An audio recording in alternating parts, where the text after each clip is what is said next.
Le principe du traitement de texte, c'est qu'on tape d'abord et on met en forme après. Et si vous voulez appliquer des caractères gras, vous le faites après.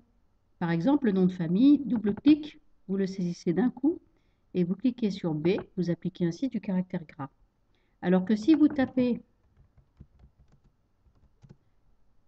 comme ceci, vous mettez du gras, vous êtes obligé de recliquer sur ça parce que sinon, ça continue. Vous voyez? Alors, ce qui se passe, c'est que si vous tapez au fur et à mesure et vous mettez en forme, vous êtes obligé de mettre et de défaire. Et ça fait 2 fois le travail. Quand on est bon en informatique, moins on en fait, mieux on se porte. On ne fait le travail qu'une seule fois. Donc on tape d'abord et on met en forme après. Je sélectionne les caractères sur lesquels je veux appliquer une fonction. Par exemple, je sélectionne l'adresse, qui n'a pas besoin d'être très gros, et je vais diminuer la taille de la police.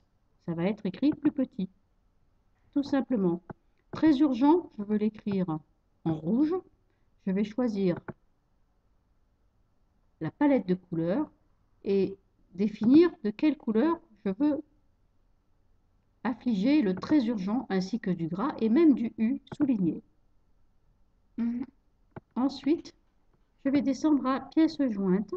Ce n'est pas très important, ça pourrait être écrit en plus petit et en italique. Somme toute, ici, vous avez le type d'écriture. En général, vous laissez Arial parce que pour les courriers, c'est pas la peine de faire du comique. La taille des caractères, gras, italique, souligné et couleur de caractère. Ainsi, vous pouvez donner un petit peu de vie, mais n'en faites pas trop parce que sinon, le courrier devient agressif, donc il faut que ça reste discret.